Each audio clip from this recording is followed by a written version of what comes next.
Hello friends, welcome to Inzamam Academy. तो आज हम लोग लेकर आए हैं आपके लिए क्वेश्चन नंबर 10 अपने एक्सरसाइज का लास्ट क्वेश्चन। और हम लोग पता होगा आपको एनसीईआरटी सॉल्व करते हैं यहाँ पर। अगर आप भी एनसीईआरटी को फॉलो करते हैं तो हमारे चैनल को फटाक से सब्सक्राइब करके अपने फ्रेंड्स में शेयर कर दें। ओके, तो क्वेश्चन नंबर 10 है हमारा एक्सरसाइज 6.2 का। क्वेश्चन है the diagonals of a quadrilateral ABCD। Diagonal समझते हो ना?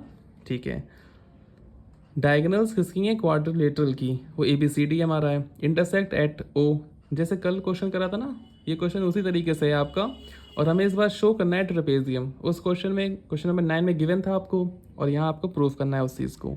तो हम लोग सबसे पहले डायग्राम बनाएंगे और क्वाड्रिलेटरल में हम लोग बनाएंगे ट्रेपेजियम को, क्योंकि यही हमको प्रूफ करना है।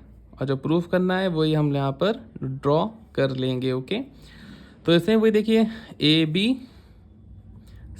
यहाँ देखिए पैरेलल नहीं लिखा हुआ है, लेकिन हम फिर भी डायग्राम को ABCD इस तरीके से ही बनाएंगे। ओके, यहाँ फिर इसकी बना लेंगे डायगोनल्स हम लोग जल्दी से। ये इसकी बना ली डायगोनल्स, ये बन गई। चलिए आप लोग स्केल से बनाइएगा साफ साफ डायग्राम अपना। ये इंटरसेक्ट कहाँ पे कर रही है बच्चा? ओ पर इंटरसेक्ट कर रही है, ये वाली भी। ठीक है, और अब लिख लेते हैं इसमें सॉल्यूशन। सबसे पहले डालते हैं गिवन। हम लोग क्या डालते हैं? गिवन। गिवन में जो गिवन होता है वो लिख लेते हैं। क्या गिवन है? देखिए ABCD is a quadrilateral. ABCD quadrilateral है और इंटरसेक्ट कर रहा है ये intersect at point, intersect at point, intersect at point O पर ये इंटरसेक्ट कर रहा है यहाँ पर। ठीक है, और आपको गिवन में दे क्या लिखेंगे हम लोग यहाँ पर? ये भी गिवन है AO अपॉन BO। तो AO upon BO is equals to CO upon DO। ये पूरा हमारा क्या है यहाँ पर? गिवन है। अब डालेंगे टू प्रूव में हम लोग क्या लिखेंगे यहाँ पर? टू प्रूव में देखिए क्या प्रूफ करना है? Show that ABCD is a trapezium. तो टू प्रूव में लिखेंगे ABCD इज अ ट्रेपेजियम। ठीक है, ये हो गया हमारा टू प्रूव भी लिख लिया। अब इसमें भी थोड़ा सा कंस्ट्रक्शन करना पड़ेगा आपको। चलिए थोड़ा कंस्ट्रक्शन लिख लें इसमें।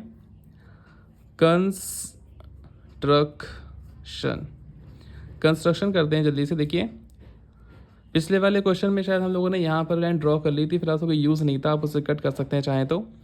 ABCD का नाम E रख लेते हैं दोबारा से हम लोग, इस पॉइंट का नाम E जहाँ पे इसने काटा है। तो कंस्ट्रक्शन में क्या लिख लेंगे? जॉइन OE, हम लोगों ने OE को ज्वाइन करा दिया। ठीक है, अब डालेंगे हम लोग प्रूफ यहाँ पर। ये सीक्वेंस आप लोग फॉलो करिएगा, ऐसे नहीं आपने डायरेक्ट सॉल्यूशन डाला डायरेक्ट लिखना शुरू कर दिया प्रूफ, ऐसा नहीं कर सकते। पहले गिवन, फिर टू प्रूफ, फिर कंस्ट्रक्शन, और उसके बाद ही आप जो यहाँ पर लिख सकते हैं। ठीक है, तो ये हमारे पास एक क्वाड्रिलेटरल है और यहाँ पे हम लोगों को दिख रहा है, तो यहाँ पर वो लगाएंगे हम लोग। ठीक है, ये तो हम लोगों ने कर लिया था। तो इन ट्रायंगल, जैसे पिछला वाला था वैसे ही सेम टू सेम बिल्कुल करेंगे। इन ट्रायंगल ABD देखिए ABD ये वाला, सॉरी ABD ये तो देखिए कौन सा ट्रायंगल लेंगे यहाँ पर? ABD ये वाला ट्रायंगल लेंगे। इसमें देखिए ये OE क्या यहाँ पे काट रही है, तो यहाँ लिख सकते हैं हम लोग जो OE या EO लिखते हैं इसको। EO जो है वो पैरेलल है किसके? ABD ट्रायंगल में AB के पैरेलल है। ठीक है, वो साइड आपकी। चलिए अब यहाँ पे लगा देंगे हम लोग कौन सी थ्योरम? BPT theorem. तो फिर से वही जैसे पिछला क्वेश्चन अगर आपने ध्यान से अगर देखा हो तो बिल्कुल ये सेम वही क्वेश्चन है आपका, बस थोड़ा सा डिफरेंस है यहाँ पर कि वो चीज़ें हमने प्रूफ करी थी उस क्वेश्चन में, यहाँ ये चीज़ आपको गिवन है, लेकिन तरीका बिल्कुल सेम है। तो AE अपॉन ED और क्या लिखेंगे? BO upon OD। ये कैसे लिखते हैं पता है ना आपको? देखिए जहाँ से लाइन इंटरसेक्ट करती है, काटती है इस तरीके से, जैसे यहाँ से लाइन काटी इसने OE ने, तो जहाँ पे काटा ये AE अपॉन ED ये साइड और BO अपॉन OD। बच्चे गलती ये भी करते हैं इसमें कि कुछ लोग AE अपॉन ED तो लिखते हैं, फिर वो लिख लेते हैं इक्वल लगा करके DO अपॉन OB, तो वो भी गलत हो जाएगा आपका, क्योंकि जहाँ से आपने स्टार्टिंग करी है तो आपको इधर भी स्टार्टिंग उसी पॉइंट से करनी पड़ेगी, मतलब BO अपॉन OD आपको यहाँ पर लिखना होगा। और ब्रैकेट में क्या लिखेंगे हम लोग? By BPT theorem, BPT theorem. Okay, तो हम लोगों को गिवन क्या था क्वेश्चन में, उसके बाद में गिवन था आपको यहाँ पर, चलो ऐसे नहीं लिखते इसको, हम लोग इस तरीके से लिखते हैं, A O upon B O is equals to C O upon D O. तो यहाँ पे लिख लेंगे गिवन इस तरीके से, ये ज़्यादा बेहतर लग रहा है ना मुझे। यहाँ पे तो आप फिर कहोगे आपने स्टार्टिंग में लिखा था, बीच में भी लिख रहे हो, तो इसको साइड में इस तरीके से लिख देंगे। ओके, चलिए गिवन लिख लिया हम लोगों ने। अब देखिए क्या लिखेंगे यहाँ पर, ए ओ अपॉन, इस सी ओ को उठा के नीचे ले आएंगे, इज इक्वल्स टू, इस बी ओ को फिर से ऊपर ले जाएंगे, B O upon D O. ठीक है, इसे मान लेंगे हम लोग इक्वेशन नंबर 2। ओके, अब पहली वाली इक्वेशन और सेकंड वाली इक्वेशन में देखिए, from equation first and second. अपनी कॉपी में ध्यान से देखिएगा आप कि आपकी फर्स्ट इक्वेशन क्या थी। मैं यहाँ पे साइड में लिख देता हूँ रफली वर्क में, आप लोग मत लिखिएगा, आप लोग कॉपी में पहले से लिखी होगी है। ठीक है, मैं रफ लिख रहा हूँ। जो पहली इक्वेशन थी हमारी वो थी A E upon E D is equals to B O upon O D. ये हमारी थी पहली इक्वेशन, जो मैंने रफ वर्क में लिखी है, इसे आप मत लिखिएगा। तो देखिए इसमें B O upon O D आ रहा है और इसमें बी ओ अपॉन, चाहे ओ डी कहिए चाहे डी ओ कहिए, बात सेम रहती। ठीक है, तो यहाँ आर एच एस बराबर है आपका, मतलब आर एच एस पता है, जैसे पहली जो साइड होती है ना इक्वल की, इस साइड इसे बोलते हैं एल एच एस, और इक्वल की जो इधर वाली साइड होती है उसे बोलते हैं राइट हैंड साइड। ये होती है लेफ्ट हैंड साइड, ये होती है राइट हैंड साइड। तो जब आर एच एस मतलब राइट हैंड साइड इस राइट हैंड साइड के बराबर है, तो लेफ्ट हैंड साइड इस लेफ्ट हैंड साइड के बराबर होगी। तो A O upon C O is equals to A E upon E D. Okay, ये हमने यहाँ पर लिख लिया। अब फिगर भी देखिए, दोबारा से मैं बना के दिखा रहा हूँ आपको। पिछला वाला फिगर कहाँ दिखाएं आपको, दोबारा से रफली फिगर बना देते हैं। रफली वाला इस तरीके से बना सकते हैं रफली फिगर, आपका तो बना हुआ होगा, आप इसको मत ड्रॉ करिएगा।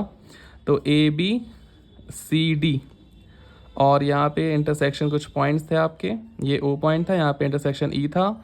अब देखिए ध्यान से, ए ई अपॉन ई डी तो ये हो गया आपका, ठीक, ए ई अपॉन ई डी ये हो गया, और ये क्या है, ए ओ अपॉन ओ सी, मतलब ट्रायंगल कौन सा बन रहा है, ए सी डी ट्रायंगल बन रहा है। क्या ट्रायंगल बन रहा है यहाँ पर, ए सी डी। तो यहाँ हम लोग लिख सकते हैं कि ई ओ जो होगा वो पैरेलल होगा किसके, डी सी के पैरेलल होगा। ठीक है ना, कैसे हुआ ये converse of B P T theorem होती है, converse of B P T theorem, converse of B P T theorem. ये थ्योरम क्या कहती है, अगर आपकी प्रोपोर्शनल साइड्स इक्वल हैं तो आपकी दो साइडें जो होंगी इंटरसेक्टिंग वाली वो आपकी इक्वल होंगी, मतलब सॉरी वो साइड्स आपकी क्या होंगी, पैरेलल होंगी।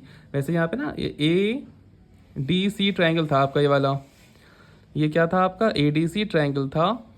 ये रहा आपका ट्रायंगल, है ना, ये रहा ट्रायंगल। क्योंकि देखिए ना, ए ओ अपॉन ओ सी ये रहा आपका, ए ओ ये रहा, ओ सी ये रहा, वैसे ए ई ये रहा, और ई डी आपका ये रहा।